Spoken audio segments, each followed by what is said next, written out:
My son abandoned me for a girlfriend, without thinking of the consequences. Richard Thompson felt his chest tighten every time he looked at the empty chair at the dinner table. His only son, Brandon, had left home 3 months ago with just a suitcase and a coldness in his eyes he'd never seen before. The young man's decision came after Amber, his girlfriend, made it clear she didn't want to share his love with anyone else. Not even the father who had raised him alone since he was 8 years old, when Sarah, his wife, lost her battle to an illness that devastated the family. Richard still remembered their last conversation. Brandon had been nervous, pacing back and forth in the living room, his hands shaking as he struggled to find the words. "Dad, I need to talk to you about something important," the young man said, avoiding his father's gaze. "Go ahead, son. You know I'm always here to listen." "It's about Amber. We decided it's best if I move into her apartment." Richard's stomach twisted. That house had been built to shelter 3 generations.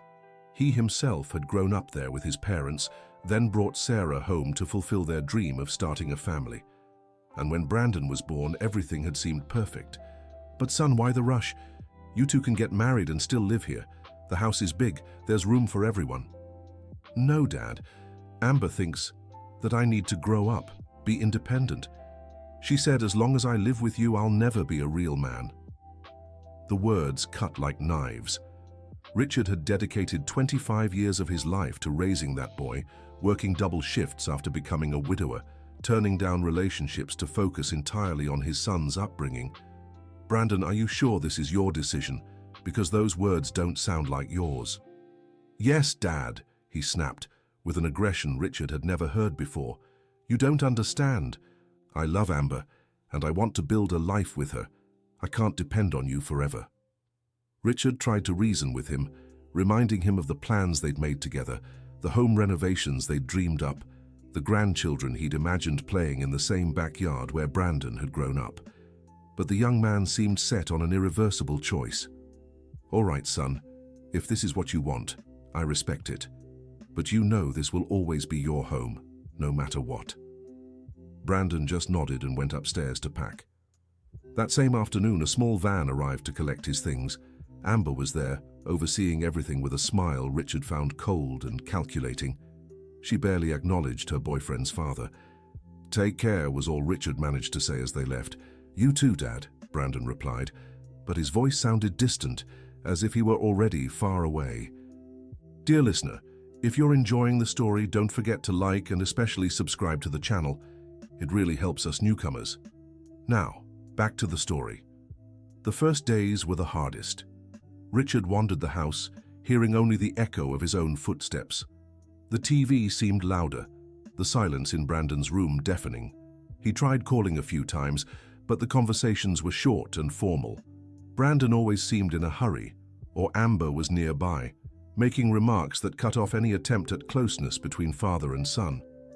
Dorothy, the housekeeper who'd worked there for 15 years, was more worried about Richard than he was about himself.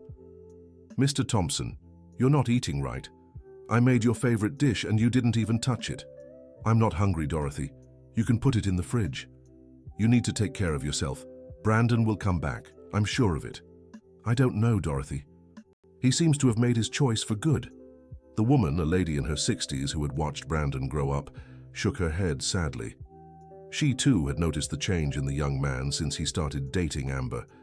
"That girl is no good, Richard. I might be suspicious, but there's something about her I just don't like." Richard chose not to comment. He didn't want to fuel gossip about his son's girlfriend, even though his own impressions of Amber weren't the best. Weeks turned into months. Richard tried to keep his usual routine, waking up early, having coffee, going to the small print shop he ran in downtown Seattle, returning home at the end of the day. But everything seemed meaningless now. The print shop had been a shared dream. Richard had always imagined Brandon would take over the business one day, modernize the equipment, maybe even expand into other areas. The young man had studied business administration with that very goal in mind. Now Richard found himself working alone, with no future prospects. During this time, he began noticing changes in his own body. Chest pains he'd once dismissed as exhaustion became more frequent. His doctor, Dr. William Roberts, a longtime friend, was concerned. "Richard, your blood pressure is off, Have you been under a lot of stress? Some, doctor. Family matters. I want you to get some tests done. It's nothing serious, but better safe than sorry. Richard went through the tests without giving them much thought. His mind was fixed on his son's absence. He drove through the streets of Seattle wondering if he'd run into Brandon by chance, if he might catch a glimpse of him from afar and know how he was doing. It was during one of these drives that he discovered where his son was living. The apartment was in a new complex in the Queen Anne neighborhood, close to the beach. Richard parked across the street and watched. He saw Brandon leave for work, noticed he'd lost weight, that he seemed more serious. Amber appeared at the window a few times. She was a pretty girl, blonde with delicate features, but there was something in her expression that unsettled Richard, a hardness that didn't match her age. He thought about getting out of the car, ringing the doorbell, trying to reconcile, but pride and the fear of being rejected again stopped him. He returned home with an even heavier heart. It was Dorothy who took the first step. Tired of watching her employer waste away, she decided to act on her own. "Richard, I'm going to Brandon's office to talk to him." "No, Dorothy. I don't want him thinking I'm sending messages." "But someone has to do something. You're making yourself sick with longing." "Let it be. If he wanted to talk to me, he would have called." But Dorothy didn't give up. The following week, without telling Richard, she went to the company where Brandon worked. She'd known him since he was little, had looked after him on afternoons when Richard had to stay late at the print shop. Brandon was surprised to see her. "Dorothy, what are you doing here?" "I came to talk about your father." The young man's expression closed off immediately. "Dorothy, I can't..." "Can't what?" she cut in. "You're being ungrateful, Brandon Thompson. Your father is sick with missing you, and here you are playing house." "You don't understand. I have my own life now. I have Amber." "And is she worth more than the man who raised you alone? Who worked day and night to give you a good education?" Brandon looked away. Dorothy saw she'd struck a nerve. "Is he okay?" he asked quietly. "No, he's not. Your father isn't okay at all. He doesn't eat right, doesn't sleep right, spends his days like a ghost in that house." "Dorothy, It's complicated." Complicated is watching a son abandon the father who loves him so much over some spoiled girlfriend. Brandon bristled at the comment about Amber. "You don't know Amber. She's not spoiled." "Right. That's why she won't even let you call your father. She doesn't forbid anything. It's my choice not to call. Don't lie, Brandon. I've known you since you were little. You'd never go this long without talking to your dad unless someone was influencing you." The young man fell silent for a moment. Dorothy knew she had hit the mark. "Think about what you're doing, son. Girlfriends come and go, but you only get one father." "You don't understand," he repeated, but this time with less conviction. Dorothy returned home without telling Richard about the conversation. She had planted a seed and now needed patience to see it grow. Dear listener, if you're enjoying the story, don't forget to like and especially subscribe to the channel.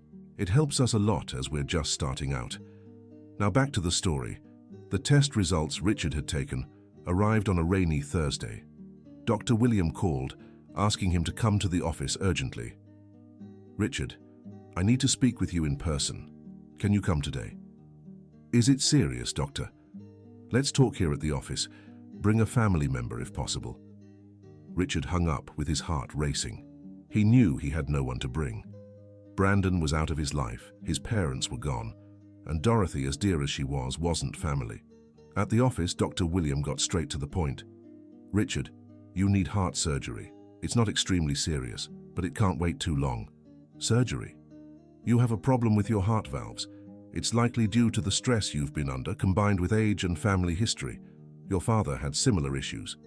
Richard stayed silent, processing the news. "Doctor, what's the risk?" "It's a moderate-risk surgery. With a good surgeon and proper care, the chances of success are very high, but you'll need support during recovery." "Support?" "Yes. Someone to stay with you the first few days, help with medication, basic things. Do you have someone?" Richard thought of Brandon, but the idea of calling his son just because of the surgery bothered him. He didn't want him coming back out of obligation or pity. "I do, doctor. When can it be scheduled?" "I'll check with the surgeon. Probably next week." Richard left the office with a heavy heart. The walk to his car felt longer than usual. He sat behind the wheel of his blue 1978 Beetle and stayed silent for a few minutes, trying to decide what to do. The first person he thought of was Dorothy. She'd be willing to help, he was sure of that. But it wasn't fair to burden a woman her age with so much responsibility. Then he thought of Brandon. His son had a right to know about the surgery, but Richard feared the news might come across as emotional blackmail, an attempt to force reconciliation. In the end, he decided not to tell anyone right away. He'd spend the weekend figuring out the best way to handle things. At home, Dorothy noticed something was wrong. "Mr. Richard, you look paler than usual. Did something happen?" "Nothing major, Dorothy. Just some routine tests." "And everything came back normal?" Richard hesitated before answering. "Yes, all normal." But Dorothy wasn't easily fooled. She'd known Richard for years and could tell when he wasn't being completely honest. That night, Richard stayed up late, fiddling with his phone. Several times he started typing a message to Brandon, but always deleted it before sending. What would he even say?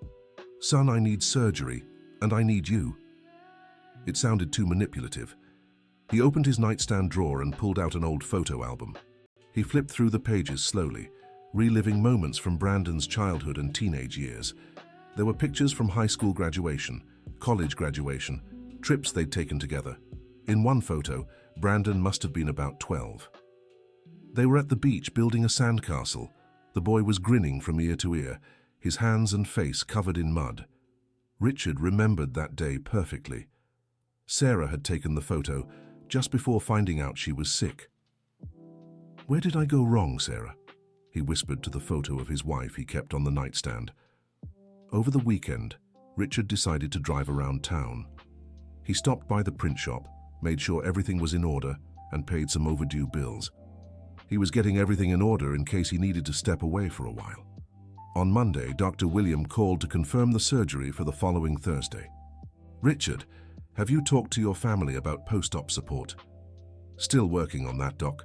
I need you to be sure you'll have help. It's crucial for your recovery." "Don't worry. I'll take care of it." But Richard still hadn't decided what to do. With each passing day, he felt weaker and more alone. It was on Tuesday that Dorothy made a drastic decision. She'd noticed Richard was hiding something serious and decided to investigate on her own. "Mr. Richard, I'm stepping out for a bit. Need to take care of some things." "Go ahead, Dorothy. Don't worry about me." As soon as he left for the print shop, Dorothy called Dr. Williams' office. She'd known the doctor for years and trusted he'd understand her concern. "Doctor, Richard isn't being honest with me about his tests. I've looked after him for 15 years. I know when something's wrong." Dr. William was in a tough spot. He couldn't share medical details, but he understood her worry. "Dorothy, I can't go into specifics, but I can say Richard will need support in the coming days. Do you think his son could help?" "Brandon? They've been at odds for months over that girlfriend of his." "At odds?" "It's a long story, Doctor. But if Richard needs help, I can try talking to the boy. I think that would be important. Richard doesn't want to worry anyone, but he'll truly need care." Dorothy hung up with a heavy heart. Now she was sure the situation was serious. That same afternoon, without telling anyone, she went to the apartment where Brandon lived with Amber. She rang the bell and waited. Amber answered through the intercom. "Who is it?" "It's Dorothy, Brandon's father's housekeeper. I need to speak with him." "He's not here." "When will he be back?" "I don't know." "Why do you want to talk to him?" Dorothy heard the coldness in the young woman's voice. "It's about his father. It's important." "You can tell me." "I'll pass it along. I'd rather speak to him directly." "Look, ma'am," Dorothy was it, "Brandon doesn't want anything to do with his father anymore. They've already talked about this." "Young lady, you don't understand. This is about his health." There was silence on the other end. "What kind of health issue?" "I need to speak to Brandon in person. He'll be back by 7, but I can't guarantee he'll want to talk." Dorothy decided to wait. She sat on a bench in a nearby park, and watched the comings and goings. At 7:30, she saw Brandon coming home from work. She approached as he was entering the building. "Brandon!" The young man turned, surprised. "Dorothy, what are you doing here?" "I need to talk to you. It's about your father." "Dorothy, I already told you. He's having surgery, Brandon." The young man froze. "Surgery?" "Heart surgery. On Thursday." Brandon went pale. "But..." He never said anything. "Because he knows you. He knows you're more worried about pleasing that girlfriend than taking care of family." "Dorothy, you can't talk about Amber like that." "Yes, I can," she snapped. "Your father is sick, facing surgery alone, and here you are defending the person who pulled you away from your own family." Brandon glanced around, embarrassed by the argument at the building's entrance. "Dorothy, let's talk calmly. Is it serious?" "I don't know, son. All I know is he'll need care after the surgery and has no one." "What do you mean, no one? He has you." "Brandon, I'm 65.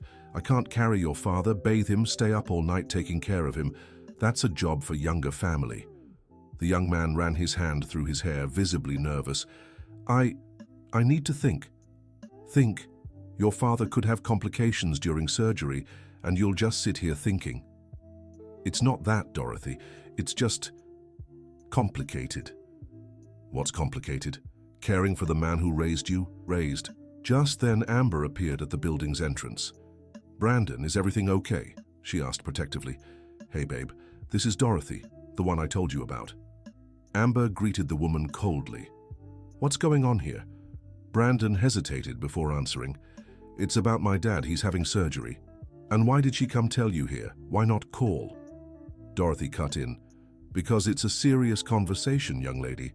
Brandon needs to decide if he's going to support his father or not." "Look, Mrs. Dorothy," Amber replied sharply, "Brandon has made it clear he wants distance from his family. It's not fair for you to pressure him." "Pressure?"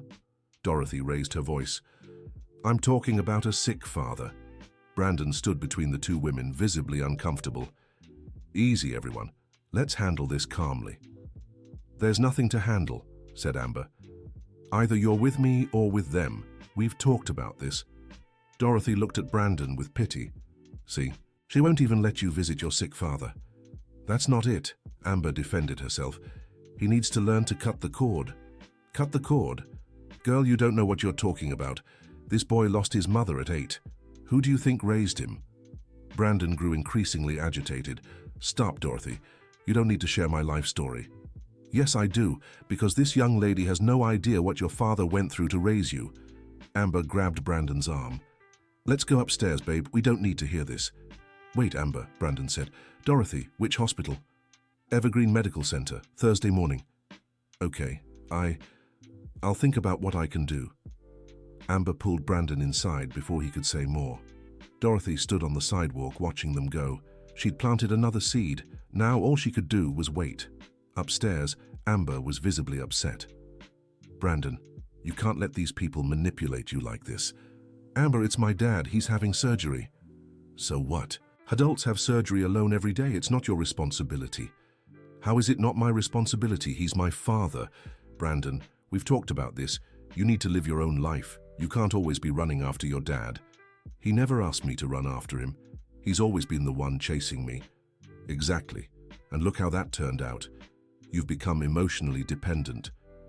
Brandon sat on the couch, running his hands through his hair. "Amber, I'm not dependent. I just care about my family." "Brandon, do you want our relationship or not?" "Of course I do." "Then you need to choose. Either you trust me and our life together, or it's all family, family, family." The young man fell silent. Amber sat beside him and took his hand. "Babe, I just want what's best for you. I don't want them using you emotionally. Your father's an adult. He can take care of his own health." "But what if something happens during surgery?" "Nothing will happen, and if it does, it won't be your fault."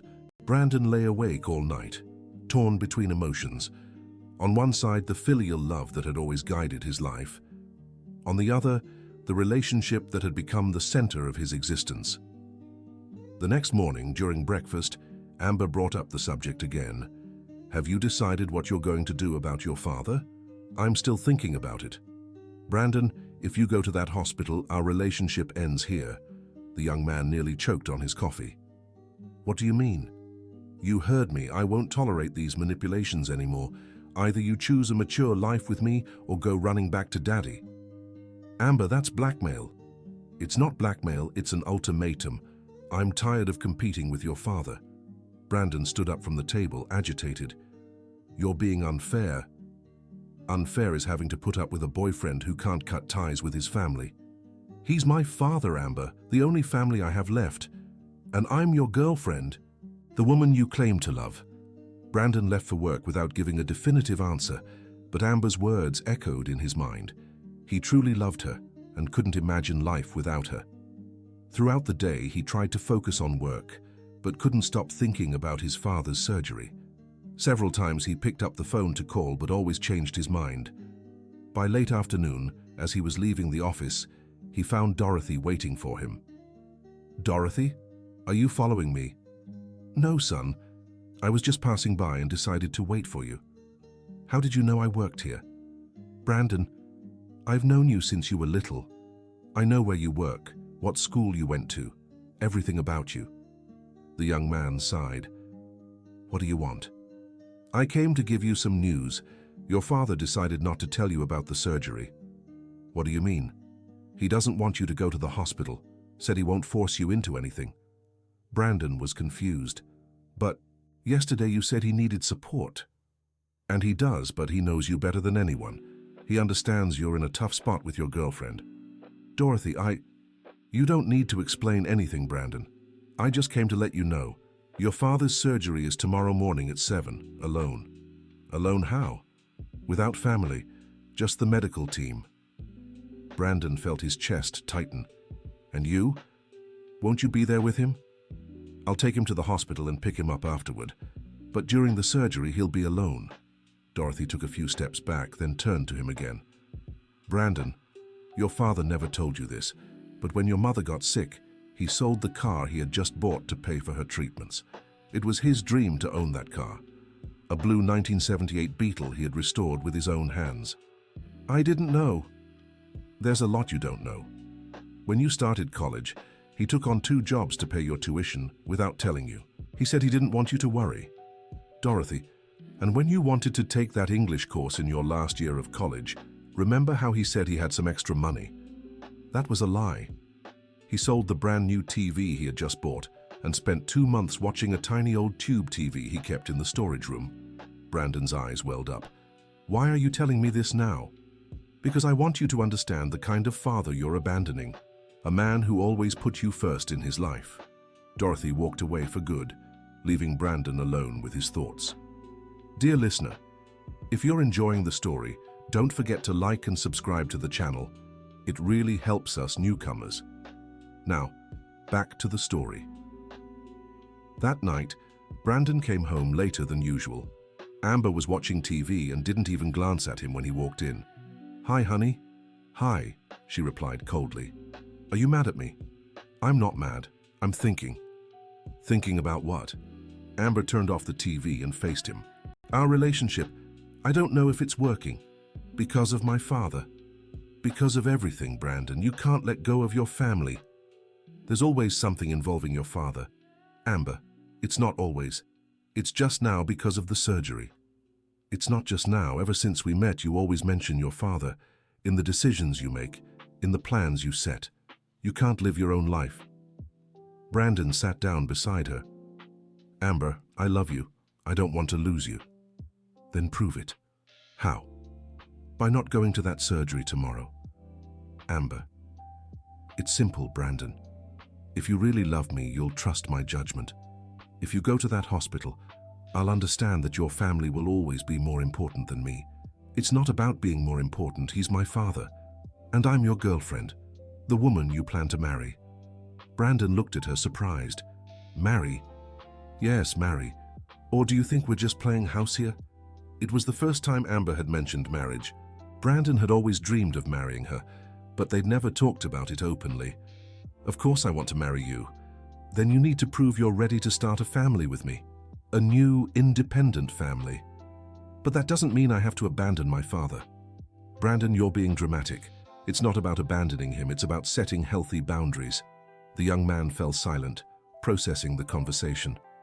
If I don't go tomorrow, will you agree to marry me? Amber smiled for the first time that night. I'll think seriously about it. And if I do go, then our relationship ends today. Brandon spent another sleepless night. At 4 in the morning, he got up and went to the window. He looked at the still sleeping city and tried to imagine life without Amber. He couldn't. By 5, he'd made his decision.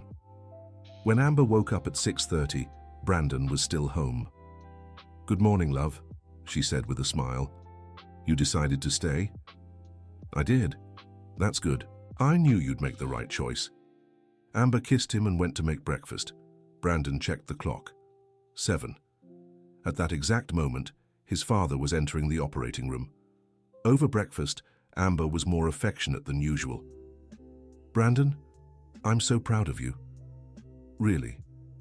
"Yes, you proved you're mature enough to start a family with me." "Amber, can I ask you something?" "Of course." "Why is it so important to you that I distance myself from my father?" Amber paused before answering. "It's not about distancing yourself from him. I just don't want to share you with anyone.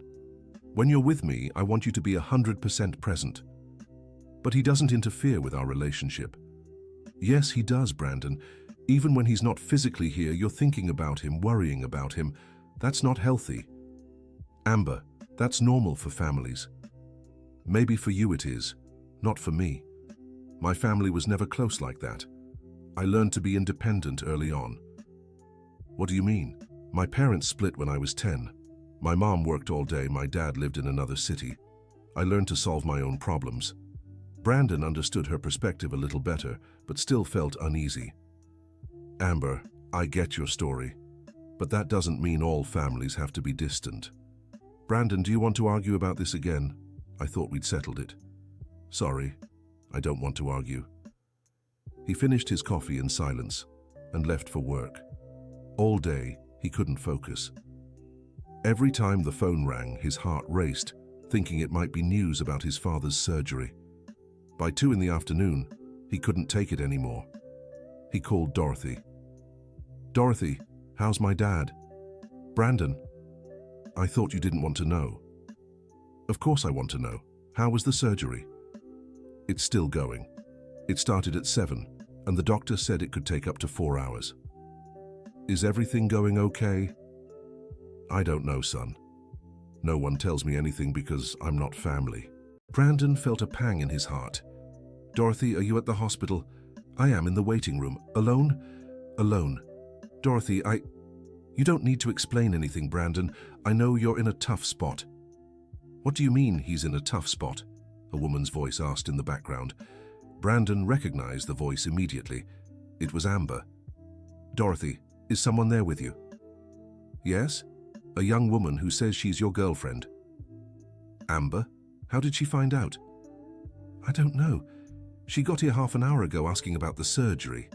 Brandon was confused. Amber had left early for work and hadn't mentioned anything about going to the hospital. "Dorothy, can I talk to her?" "Brandon." Amber answered the phone. "Where are you?" "At work." "How did you hear about the surgery?" "You think I don't know things? I came here to show I'm not the bad person your housekeeper thinks I am." "Amber, you didn't have to." "Yes, I did. I want your family to understand that I love you and that I'm not the villain in this story." Brandon was moved by his girlfriend's gesture. "Honey, thank you so much. This means a lot to me. I'm here to support you, always. How's everything going?" "The doctor hasn't given any updates yet, but I'll stay here till the end." Brandon returned to work, feeling calmer. Amber had shown a consideration he hadn't expected. Maybe she really was trying to understand the importance of family in his life. At 4:30 in the afternoon, Amber called again. "Brandon, the surgery's over." "And? How did it go?" "The doctor said everything went well. Your father's in recovery now." "Can I talk to him?" "Not yet. He's asleep from the anesthesia, but the doctor said there are no complications." "Amber, thank you so much for being there. I don't know how to thank you." You don't have to thank me. It's the least I can do for the family of the man I love. Brandon left work early and went straight to the hospital. He found Amber in the waiting room talking to Dorothy. "Honey," he hugged her. "How is he?" "Good. He woke up an hour ago and asked for you. Can I see him?" The doctor said yes, but only one person at a time and for a short while. Brandon looked at Dorothy. "Would you like to go first?" "No, son. Your family. You go." Brandon entered the ICU room with a heavy heart. Richard was hooked up to several machines but conscious. "Dad?" Richard turned his head slowly and smiled when he saw his son. "Brandon, you came." "Of course I came, Dad. How are you feeling?" "Tired, but okay. The doctor said the surgery was a success." "Dad, I'm so sorry I wasn't here from the start." "No need to apologize, son. I know you have your own life, your own commitments." "It's not that, Dad. It's just, I'm going through a rough patch." Richard held his son's hand. "Brandon, you know you can talk to me about anything." "I know, Dad, but it's complicated." "Does it have to do with Amber?" Brandon was surprised by the direct question. "How did you know?" "Son, you've changed a lot since you started dating her." "I'm not judging, just observing." "Dad, I love her." "I know, and that's good. But love shouldn't be a reason to distance yourself from family." "She thinks I'm too emotionally dependent." Richard was silent for a moment. "Brandon, you're 28.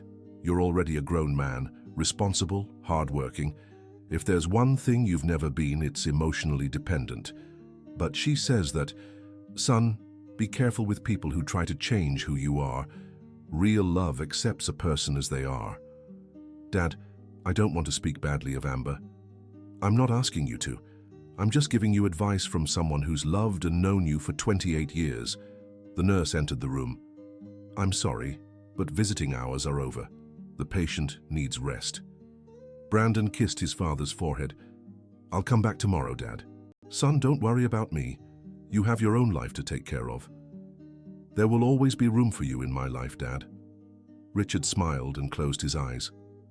Brandon left the room with mixed feelings. In the waiting area, Amber was saying goodbye to Dorothy. "Ready, honey? Can we go?" "Yes, Dorothy, thank you so much for taking care of my father." "Don't mention it, Brandon. It's my duty." In the car, Amber was quiet. "Amber, is everything okay?" "I'm just tired. It's been a long day." "Honey, thank you for coming to the hospital. I know it wasn't easy for you." "Brandon, talking to Dorothy made me realize a few things." "What kind of things?" "About you and your dad. About your history." Brandon looked at her curiously. "And?" "Maybe I've been too hard on you." "What do you mean?" "Brandon, your housekeeper told me about your mother, about how your father raised you alone." "I didn't know the details. Amber, I tried to tell you many times, but you always changed the subject. I know, it's hard for me to understand that kind of relationship. My family was never like that." "Every family is different, honey." "That's true, but maybe I went too far trying to keep you away from your father." Brandon was surprised by her admission. "Honey, what matters is that you understand now." "Brandon, can I ask you something?" "Of course." "Do you really love me? Truly?" "Amber, how can you even ask that? Of course I love you. It's just that sometimes I feel like you're with me out of obligation, because I pressure you." "Honey, it's not obligation. I choose to be with you every day." Amber smiled and held his hand. "Then let's make a deal. I'll try to be more understanding about your family, and you'll try to include me more in your decisions." "Deal." They arrived home feeling closer than they had in months. Brandon thought he had finally found the balance between filial love and romantic love. In the following days, he divided his time between work, the hospital, and home. Amber made no negative comments about his visits to his father, and even suggested they bring homemade meals to Richard. Dorothy was impressed by the young woman's change in attitude. "Brandon, your girlfriend is really different now." "Yeah, Dorothy, I think she finally understood the situation." "Good. I was starting to worry about you two." Richard was recovering well from surgery.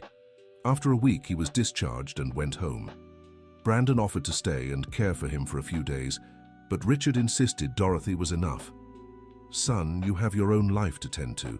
Dorothy is used to the household routine." "Dad, it's no trouble." "I know it's not, but I want you to get back to your normal routine." "Can I at least visit you every day?" "Of course, but don't overdo it." Brandon returned to the apartment with Amber, but kept up his daily visits to his father. For 2 weeks, everything went smoothly. Richard continued to recover. Amber raised no objections to the visits, and Brandon felt he had managed to balance the two important parts of his life. Then, on a Thursday, things changed again. Brandon was leaving work when he got a call from Amber. "Honey, we need to talk. It's important." "Did something happen?" "I'm at home. Come quickly."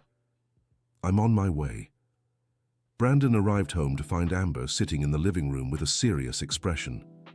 "Amber, what's wrong?" "Brandon, we need to talk." "About what?" "About our future." The young man sat beside her. "What kind of future?" "Brandon, I'm pregnant." The words hit like a bombshell. Brandon fell silent for a few seconds, processing the news. "Pregnant?" "Yes. I took the test this morning and it was positive." "Amber, this is... wow. Are you happy?" "I'm surprised. We weren't planning this." "I know, but it happened." Brandon stood up and began pacing the room. "Amber, this changes everything." "How?" "We need to get married, get things in order, think about the baby's future." "Exactly. And that's why we need to talk about your father." Brandon stopped walking. "My father? What does he have to do with this?" "Brandon, we're having a baby. I need you to be 100% focused on our family." "But I am focused." "No, you're not. You still split your attention between me and your father." "Amber, we've talked about this. You said you'd be more understanding." "I tried, Brandon, but now things are different. We're having a baby. And because of that, I have to abandon my father?" "It's not about abandoning, it's about prioritizing." Brandon sat back down, running his hands through his hair. "Amber, my father is recovering from heart surgery. I can't just disappear from his life now. He has the housekeeper to take care of him. Dorothy isn't family. And we are your family now. Me and the baby. You are my family. But so is he." Amber stood up, irritated. "Brandon, you need to choose. Either you're with me and our child, or you're with your father." "Why do I have to choose? Why can't I have both?" "Because I don't want to share my husband with anyone. I want you to be a present, dedicated father." "Amber, I can be a present father and still stay in touch with my dad." "No, you can't. Not the way you do it. Visiting every day, worrying about every little detail of his life." Brandon fell silent, feeling like he was being put in an impossible situation again. "Amber, you're being unfair. Unfair is having to compete with your father for your attention. You're not competing with anyone." "Yes, I am, and I'm tired of it." Amber went to the bedroom and slammed the door. Brandon stayed alone in the living room, trying to process everything that had happened. The pregnancy should have been joyful news, but it was being used as another way to pull him away from his father. That night, they barely spoke. Amber pretended to be asleep when he went to bed, and in the morning she left early for work without saying goodbye. Brandon spent the day at work, unable to focus. The idea of becoming a father excited him, but Amber's ultimatum left him distressed. By the evening, he decided to visit Richard, as he always did. He needed to talk to someone about the situation. "Hi, Dad. How was your day?" "Good, son. Dorothy made a delicious lunch. And you? You seem down." "Dad, can I talk to you about something?" "Of course. What is it?" "Amber is pregnant." Richard smiled. "That's wonderful news. I'm going to be a grandfather." "Yeah, Dad, but there's a problem." "What kind of problem?" Brandon told him about the conversation the night before, about Amber's new ultimatum. "Son, that's a tough situation." "Dad, I don't know what to do. I love Amber. I really want this baby, but I don't want to lose you." "Brandon, you won't lose me. I'll always be here for you." But if I cut back on visits, if I distance myself, son, what matters is your happiness. If starting a family with Amber makes you happy, that's what counts. Dad, it's not fair that you always sacrifice everything for me. It's not sacrifice, it's a father's love. Brandon's eyes welled up. Dad, why does life have to be so complicated? Because the best things in life require hard choices. What if I make the wrong choice? There's no wrong choice when you choose with love, son. Brandon hugged his father, and they stayed silent for a few minutes. Dad, can I ask for your advice? Always. What would you do in my place? Richard thought for a moment before answering. Son, I'd talk to Amber about commitment. I'd explain that love isn't about exclusivity, it's about abundance. That caring for family doesn't take away from the love I have for her. And if she doesn't accept that, then you'll have to decide if you want to live with someone who tries to control your feelings. Dad, I love her. I know. And I'm not telling you to leave her. I'm telling you not to let her change who you are. Brandon went home with his father's words echoing in his mind. He found Amber preparing dinner, apparently in a better mood. Hi, honey. How was your day? It was good. And yours? Tiring. I've been feeling really nauseous because of the pregnancy. Can I help with anything? You can finish making the salad. And Brandon, about yesterday? What about yesterday? Maybe I overreacted a little. Brandon felt hopeful. How so? It's just that pregnancy messes with my hormones. I'm more sensitive than usual. I understand. But Brandon, I still think we need to set some boundaries. What kind of boundaries? About your visits to your dad.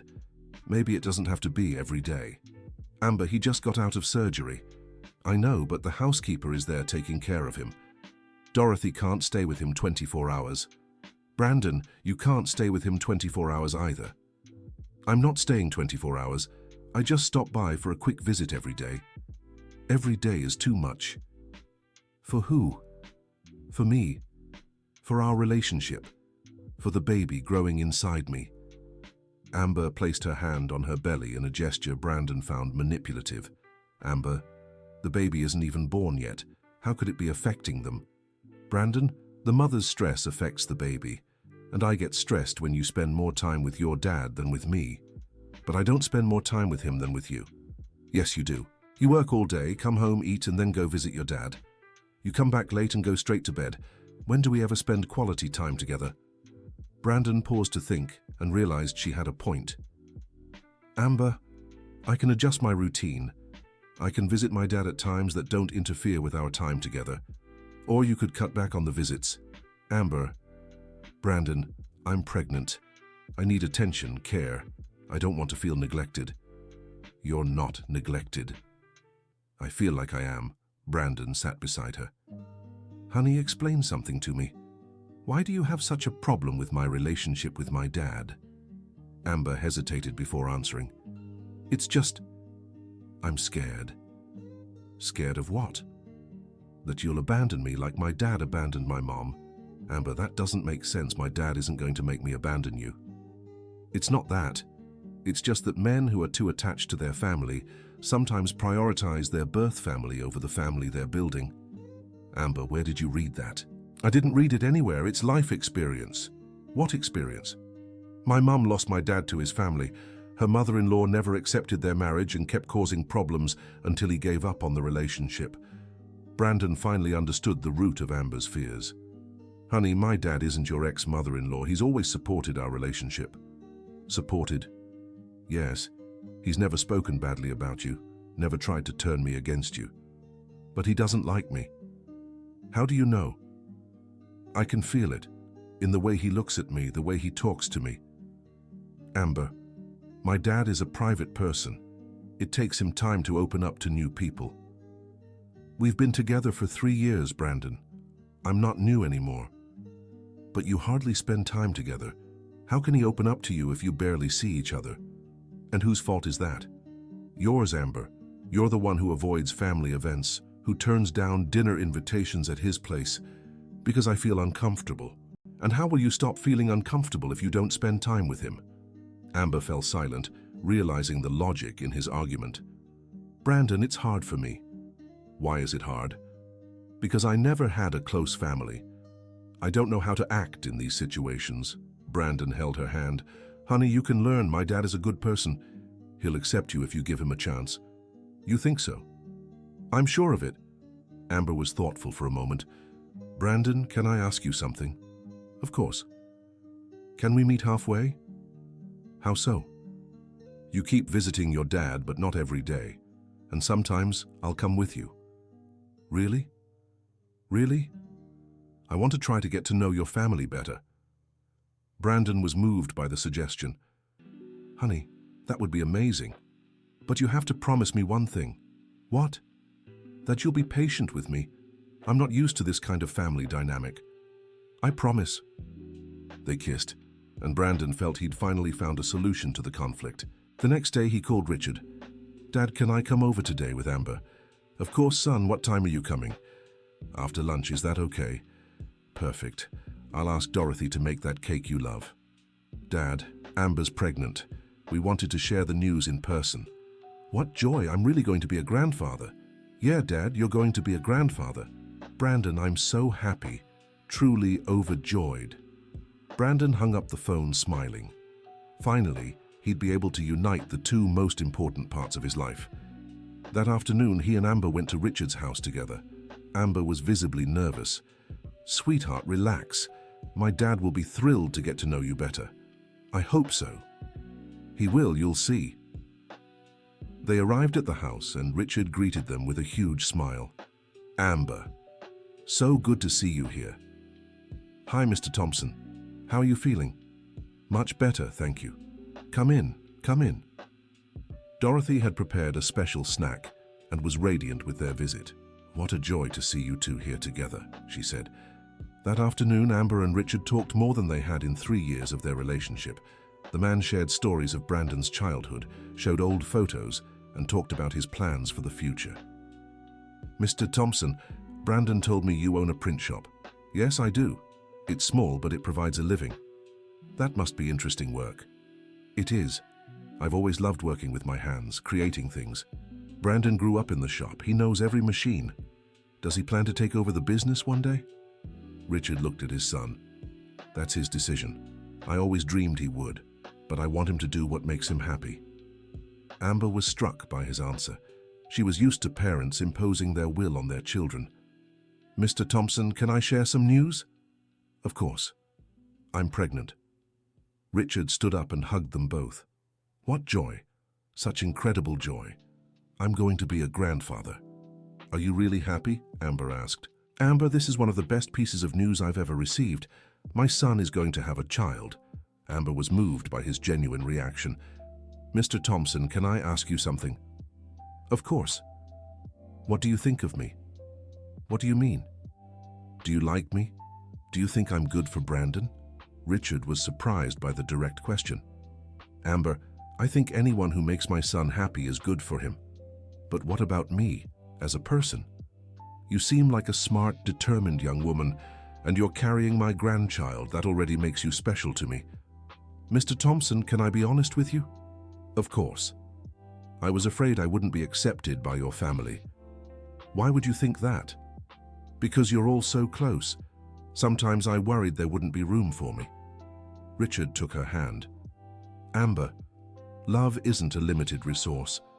The more people we love, the more love we have to give.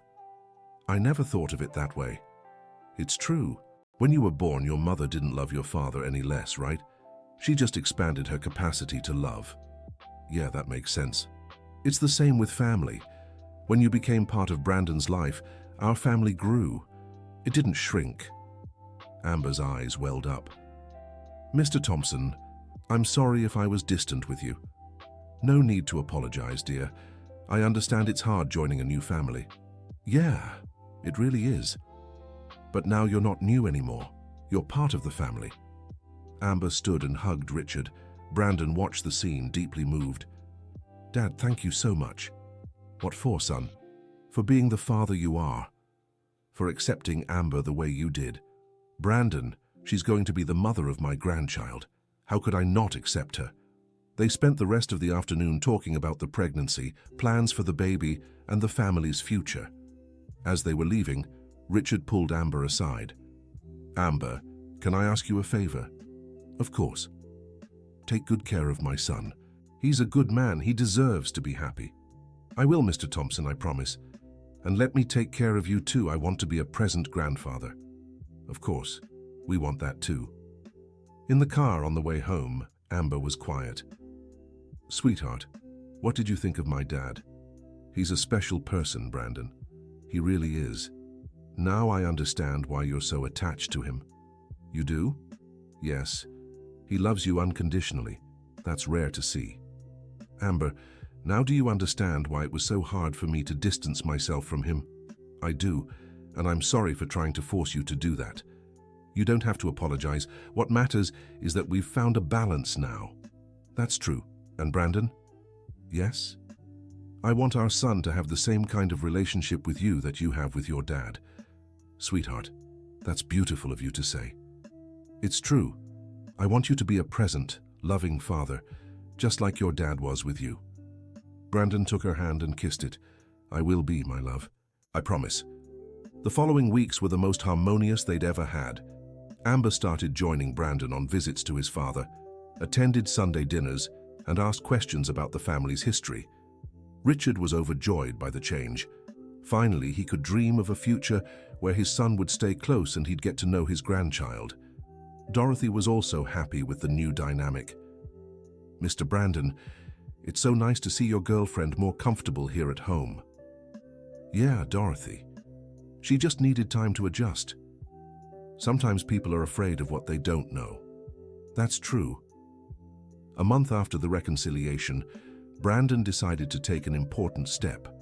He arranged a special dinner at his father's house and invited Amber without explaining why. "Sweetheart, why this special dinner?" "You'll find out there." "Brandon, I'm curious. Be patient." They arrived at Richard's house to find the table set with the fine dinnerware, candles lit, and flowers. "Wow, this is beautiful," Amber exclaimed. Richard was smiling mysteriously. "Mr. Thompson, what's going on?" "Brandon planned everything." Brandon knelt in front of Amber and pulled a ring from his pocket. "Amber, will you marry me?" The young woman was stunned for a few seconds. "Brandon, seriously, very seriously, I want you to be my wife. I want to officially build a family with you." "But what about the baby?" "I want our son to have married parents." Amber looked at Richard, who was watching the scene with emotion. "And you? What do you think?" "I think my son has made a good choice. It would be an honor to have you as my daughter-in-law officially." "Brandon, yes, yes, I'll marry you." Brandon slipped the ring on her finger and kissed her. Richard stepped forward and hugged them both. "My children, I'm so happy." Dorothy appeared from the kitchen, clapping. "How beautiful! How wonderful! I'll get the champagne." "Oh, juice for the mum-to-be." They spent the evening celebrating, making plans for the wedding and the baby's arrival. "Brandon, where will we live after we're married?" Amber asked. "I've been thinking about that. How would you feel about building a house in my dad's backyard?" "What do you mean?" "He has a big lot. We could build our own separate home, but stay close enough to help each other." Amber looked at Richard. "Mr. Thompson, what do you think of this idea?" "I think it's perfect. It would be a dream to have you nearby, but still with your privacy. And when the baby comes, we'll have help with childcare." "Exactly. Brandon, I love the idea." "Really? Really? This way, we'll be an extended family." Richard was beaming. "Dorothy, did you hear? We'll have a full house again." "I did, Mr. Thompson. What a joy." In the following months, they devoted themselves to wedding preparations and building their new home. Amber was increasingly integrated into the family, helping Richard at the print shop and spending hours chatting with Dorothy about recipes and baby care. The young woman's transformation amazed everyone. From being closed off and possessive, she had become warm and generous. "Brandon, how do you explain this change in Amber?" Richard asked one day. "Dad, I think she just needed to feel safe. When she realized our family wasn't a threat but a support system, she relaxed." "That makes sense." And you know what else? What? She told me she never had a real family before. Now she feels like she does. That's beautiful, son. Yeah, Dad. And it's all thanks to you. How so? If you hadn't been so patient, so welcoming, none of this would have worked out. Brandon, that's what family is. It's about acceptance, patience, and unconditional love. I learned that from you. And you'll teach it to your son. I will, Dad. You can count on it. The wedding took place in Richard's garden, a simple ceremony but full of love and emotion. Amber was 6 months pregnant and glowing. Brandon, promise me we'll be happy forever, she asked during the ceremony. I promise, my love.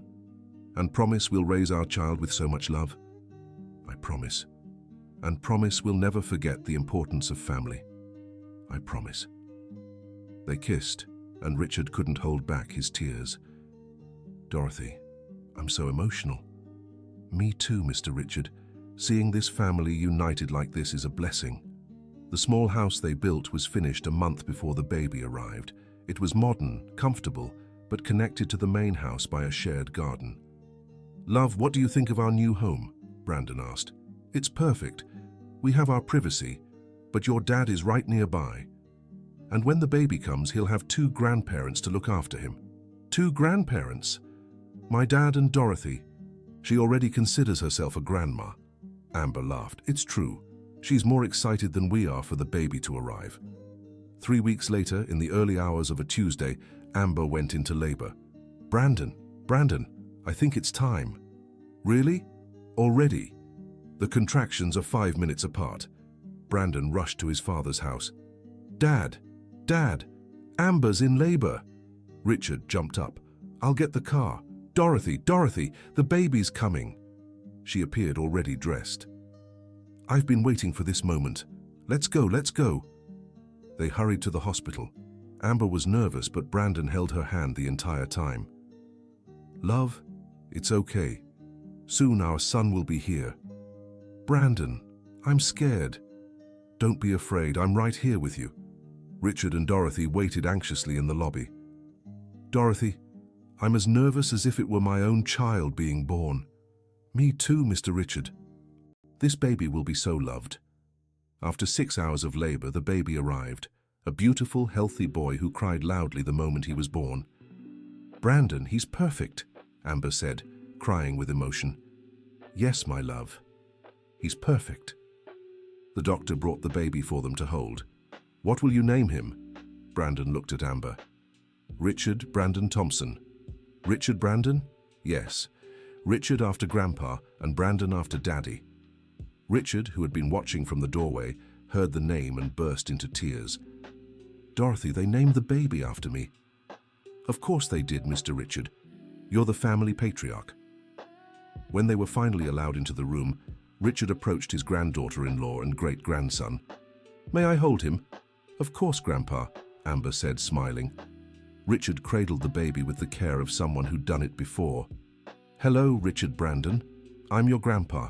I'll teach you everything I taught your dad. The baby stopped crying when he heard his grandfather's voice. Look at that. He already recognizes Grandpa's voice, Brandon said, moved. It's because I've been talking to him since he was in the womb, Richard replied. Amber watched the scene with a heart full of gratitude. She had nearly lost everything because of her own fears and insecurities, but now she had a complete and loving family. Brandon, thank you. Thank you for what, love? For fighting for our family, for not giving up on me when I was being difficult. Love, I adore you. I'd never give up on you. And thank you for teaching me what a real family is. Richard stepped closer to the bed. Amber, thank you too. For what, Mr. Richard? For giving me a grandson, for making my son happy, for becoming the daughter I never had. Amber was moved by his words. Mr. Richard, you've also become the father I never had. They embraced, forming a truly united family. Dorothy appeared in the doorway with a pie. I brought cake to celebrate Richard Brandon's birth. Dorothy, how did you manage to make a cake so fast? Brandon asked. It's been ready for a week. I was just waiting for the baby to arrive. Everyone laughed at her foresight. In the months that followed, the new family dynamic worked perfectly. Richard helped with the baby during the day, Dorothy cooked for everyone, and Amber and Brandon handled their responsibilities, knowing their son was in good hands. "Love, do you regret anything?" Brandon asked one night. "I do." "What?" "Taking so long to understand the importance of family. I wasted time fighting against something that only brought me happiness. But now you get it." "I do, and I want our son to grow up knowing family is the most important thing in the world." "He will." They looked at the crib where Richard Brandon slept peacefully. "Brandon, he's going to have the childhood I never had." "How so?" "Full of love, care, and a present family." "He will, love. And when he grows up, he'll never have to choose between his birth family and the family he builds. Never. Because he'll understand love multiplies, it doesn't divide." Amber smiled and nestled into her husband's chest. "I love you, Brandon. I love you too. And I love our family." "Me too." Across the garden, Richard stood on the porch watching his son's house. He could see the lights on, shadows moving, life unfolding. Dorothy approached with 2 cups of tea. "Mr. Richard, can't sleep?" "No. I'm just here thinking how everything worked out." "It worked out because you never gave up." "Dorothy, I almost lost my son." "But you didn't. And now you have an even bigger family." "It's true. I have a son, a daughter-in-law, a grandson, and a granddaughter too. Because I consider myself part of this family." Richard smiled. "Of course you are. Your chosen family. Mr. Richard, can I tell you a secret?" "Of course." "When Brandon left home, I cried in secret. Really, really, because I thought I'd lose 2 people I love, you and him. But now it's all right. It is. And do you know why it worked out?" "Why?" "Because the 2 of you always truly loved each other. Real love always finds a way." Richard was touched by her words. "Dorothy, thank you for everything. For taking care of me, of Brandon, for helping bring our family back together. No need to thank me. It's my family too." They stayed on the porch, watching the stars and listening to the sounds of the night.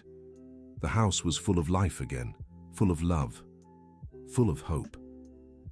Next door, Brandon was feeding Richard Brandon a bottle while Amber rested. "Son, you're going to grow up in a close-knit family. You'll meet your great-grandparents through Grandpa Richard's stories. You'll learn about unconditional love, forgiveness, and fighting for the people we love." The baby stared at his father with attentive eyes. "Your Grandpa Richard is a hero, you know. He raised me alone after his great-grandmother left. He worked hard to give me a good education, to teach me how to be a good man." Brandon looked out the window and saw his father's silhouette on the porch. "And you know what? He never gave up on me. Even when I abandoned him, even when I was unfair to him, he kept loving me." The baby began to close his little eyes. "That's the kind of father I want to be for you. Present, loving, patient. I want to teach you that family is the most important thing in the world." Brandon placed his son in the crib and tucked him in tenderly. "Good night, Richard Brandon. Sweet dreams." He lay down beside his wife, who was already fast asleep. Staring at the ceiling, he thought about how much life had changed in just a few months. From a man torn between filial love and romantic love, he had become a complete, united and happy family man. The lesson he learned was simple but powerful. True love doesn't demand exclusive choices. True love accepts, includes, multiplies. And so, in that house where 3 generations slept under the same sky, the Thompson family had found its perfect balance. Richard Brandon would grow up knowing he was loved unconditionally, that he could rely on a strong support system, that family was his foundation and his strength. Amber had discovered that having a family wasn't a limitation, but a blessing. That sharing love didn't mean having less love, but more people to love and be loved by. Brandon had learned he didn't have to choose between past and future, between his birth family and the family he'd built. He could have both, love them all, be both a son and a father at the same time. And Richard had realized his greatest victory as a father wasn't raising a dependent son, but raising one capable of loving and being loved, of forming his own family without forgetting his roots. Dorothy, who had always been more than a housekeeper, was now officially part of the family, a chosen grandmother, an essential person in all their lives. The story that began with abandonment and pain had transformed into one of love, forgiveness, and unity. And little Richard Brandon would be living proof that families can rebuild, expand, and grow stronger through love and understanding. Years later, when he was old enough to understand, his parents would tell him the story of how they almost lost each other but chose to fight for love. And he would grow up knowing it's always worth fighting for family. The end. Now tell us what you thought of this touching story about family and unconditional love. If you have a close-knit family or have faced similar challenges, share your experience in the comments. Don't forget to like and subscribe to the channel for more heartwarming stories like this one.